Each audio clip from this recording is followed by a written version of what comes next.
گھر والوں کو بتا چکا ہے۔ میں نے خالی صحن دیکھ کر پوچھا کہ تمہارے گھر والے کہاں ہیں؟ کہنے لگا اندر آؤ بتاتا ہوں۔ میں اس کی ہمراہی میں ہی اندر کمرے تک گئی۔ کمرے میں 2 مرد اور موجود تھے۔ مجھے دیکھ کر کمینگی سی ہنسی ہنسنے لگے۔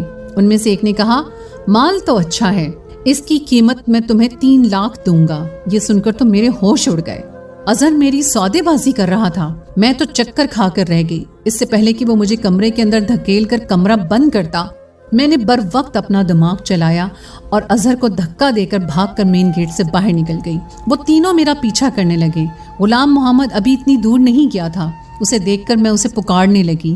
اس نے پلٹ کر مجھے دیکھا۔ میں بھاگتے ہوئے اس کے پاس پہنچی تھی۔ میرے پیچھے اس وقت 3 مرد بھاگ رہے تھے۔ رات کا اندھیرا چھا گیا تھا۔ وہ جگہ بھی سنسان تھی جہاں اظہر نے ہمیں بلایا تھا۔ میں ڈری سہمی غلام محمد کے پیچھے جا چھپی۔ وہ تینوں مرد ہم تک پہنچ گئے تھے۔ غلام محمد سے کہنے لگے اس لڑکی کو ہمارے حوالے کر دو ورنہ تمہیں جان سے مار دیں گے۔ اس نے جواب دینے کے بجائے انہیں مارنا شروع کر دیا۔ بدلے میں وہ لوگ بھی غلام محمد کو مارنے لگے۔ ایک شور سا مچ گیا۔ کچھ دیر میں لوگوں کا ہجوم سا لگ گیا۔ خدا کی کرنی یہ ہوئی کہ وہاں سے پولیس موبائل گزر رہی تھی۔ پولیس کو دیکھ کر وہ لوگ بھاگنے کی کوشش کرنے لگے لیکن پکڑے جا چکے تھے۔ پولیس کب سے ان کی تلاش میں تھی۔ وہ لوگ لڑکیوں کو اپنی محبت کے جال میں پھنسا کر آگے بیچ دیتے تھے۔ اللہ نے مجھے بچا لیا تھا۔ غلام محمد کے ہونٹوں کے پاس زخم ہو چکا تھا۔ پہلی بار مجھے اس کے زخم کو دیکھ کر دکھ ہوا تھا۔ وہ مجھے خاموشی سے بس اسٹاپ تک لے گیا۔ میں اس کے سامنے نظریں اٹھانے کے قابل نہیں رہی تھی۔ وہ ان پڑھ ہو کر بھی باز ظرف نکلا تھا۔ مجھے اپنا آپ اس کے سامنے چھوٹا سا لگنے لگا۔ وہ مجھ سے پوچھنے لگا کہ زارا کہاں جانا چاہتی ہو؟ اپنے والدین کے پاس؟ میں نے کہا مجھے آپ کے ساتھ جانا ہے۔ میری بات سن کر اس نے مجھے بڑی حیرت سے دیکھا تھا۔ میں اس کے ظرف کے سامنے ریزہ ریزہ سی ہو کر رہ گئی تھی۔ میرے ماں باپ نے میرے لیے ہیرا چنا تھا، بس میں ہی اپنی کم عقلی سے کانچ کی چمک دیکھ کر اپنے ہاتھ زخمی کرنے چلی تھی، لیکن بر وقت بچ گئی۔ غلام محمد نے مجھ سے دوسرا کوئی سوال نہیں پوچھا اور مجھے گاؤں لے گیا۔ میں نے غلام محمد کا زخم دیکھ کر فکر مندی سے پوچھا کہ غلام محمد تمہیں ہوا کیا ہے؟ وہ کہنے لگا بس سے اترتے ہوئے گر گیا تھا اس لیے چوٹ لگ گئی۔ میں اپنے اندر بہت شرمندہ سی ہو کر رہ گئی تھی۔ میں نے اپنے شوہر کا بظاہر دیکھ کر اسے کیا کچھ نہیں سنایا تھا، لیکن اس نے میرے ساتھ اب تک بھلائی ہی کی تھی۔ 2 دن تو میں اسے نظر نہیں ملا پائی، اپنے اندر خود کو لعنت ملامت کرتی رہی۔ وہ اب بھی آدھی روٹی کھا کر میرے پاس سے اٹھنے لگا تو میں نے اسے روک لیا۔ میں نے کہا آپ کھانا ٹھیک سے کیوں نہیں کھاتے؟ روز آدھی روٹی کھا کر اٹھ جاتے ہو۔ میری بات پر غلام محمد نے مجھے حیرت سے دیکھا تھا، پھر اٹھ کر نہیں گیا، چپ چاپ کھانا کھانے لگا۔ اب میں خیال رکھنے لگی تھی، اندر سے تو میں ٹوٹ چکی تھی، اس لیے اپنے شوہر کے سامنے جھک کر اپنی غلطی کا اعتراف کرنا مجھے مشکل لگ رہا تھا۔ میں چاہتی تھی کہ وہ مجھے خود سے معاف کر دے، لیکن وہ چپ تھا۔ رات کو دیر کمرے میں آتا اور زمین پر چادر بچھا کر لیٹ جاتا۔ ایک دن میں نے اپنی ساری ہمت مجتمع کر کے اس کے سامنے بیٹھ گئی۔ میں نے کہا غلام محمد مجھے معاف کر دیں، میں نے آپ کو سمجھنے میں غلطی کر دی۔ ہیرا چھوڑ کر میں کانچ کا سودا کرنے چلی تھی۔ میں روتے ہوئے اپنی غلطی کا اعتراف کر رہی تھی، لیکن وہ اب بھی خاموش تھا، کچھ نہیں بولا، نہ ہی مجھے چپ کروایا۔ اپنا تکیہ اٹھا کر زمین پر سونے لگا۔ میں نے کہا آپ کی جگہ یہاں نہیں ہے، آپ اوپر سو جائیں۔ میں جانتی ہوں کہ میری غلطی چھوٹی نہیں ہے، بہت بڑی ہے۔ میں نے آپ کا بہت دل دکھایا ہے، لیکن آپ نے ابھی تک اپنا اعلیٰ ظرف ہی مجھے دکھایا ہے۔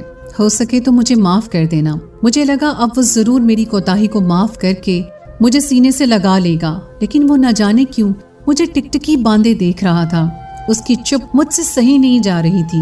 میں نے کہا غلام محمد کچھ تو کہیں، آپ چپ کیوں ہیں؟ مجھے ڈانٹ لیں، اپنا غصہ مجھ پر نکال لیں، مجھے معاف کر دیں۔ میں اس کی منت سماجت پر اتر آئی تھی، لیکن اس کی چپ ہنوز تھی، وہ نہیں ٹوٹی۔ ہماری شادی کو 6 ماہ بیت گئے تھے۔ شادی کے بعد جو چپ کا قفل غلام محمد نے اپنے ہونٹوں پر لگایا، وہ میری منت سماجت اور رونا دھونا بھی نہ کھول سکا۔ وہ مجھے خالی آنکھوں سے دیکھ رہا تھا، چپ چاپ لیٹ گیا۔ صبح چند کاغذات میرے ہاتھ میں تھما دیے۔ مجھ پر تو گویا آسمان گر پڑا تھا۔ میں تڑپ تڑپ کر رونے لگی، کہنے لگی غلام محمد مجھے طلاق مت دو۔ میں اس کے سامنے رونے بلکنے لگی، کہنے لگا تم پڑھی لکھی ہو، اسے پڑھ کر سائن کر دینا۔ یہ کہہ کر کمرے سے باہر نکل گیا۔ مجھے نہیں معلوم تھا کہ مرد کے دل سے اتر جانے کے بعد عورت اپنی غلطی پر جتنی چاہے معافی مانگ لے، اسے وہ عزت پھر سے نہیں ملتی، یا شاید مرد سب کچھ سہ لیتا ہے، بس دوسرا مرد برداشت نہیں کر سکتا۔ میں وہ کاغذات کو ہاتھ میں لے کر پھوٹ پھوٹ کر روتی رہی۔ میری اتنی ہمت نہ ہوئی وہ کاغذ پڑھوں۔ میں نے سوچ لیا تھا کہ رات کو غلام محمد کے پاؤں پڑھ کر معافی مانگ لوں گی، لیکن طلاق نہیں لوں گی۔ رات کو جب وہ کمرے میں آیا تو میں اس کے پاؤں میں بیٹھ گئی، گڑ گڑا کر اس سے معافی مانگنے لگی۔ اس نے مجھے دونوں بازوؤں سے پکڑ کر کھڑا کیا، کہنے لگا تم کاغذ پڑھ لیتی تو یوں نہ روتی، وہ طلاق نامہ نہیں ہے۔ پھر دراز سے نکال کر مجھے کاغذ پکڑا دیے۔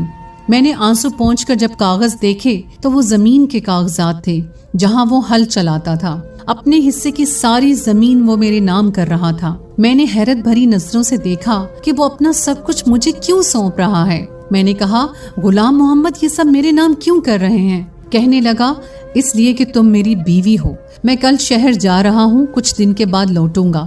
غلام محمد نے میرے لاکھ منع کرنے پر مجھے سائن کروا لیے۔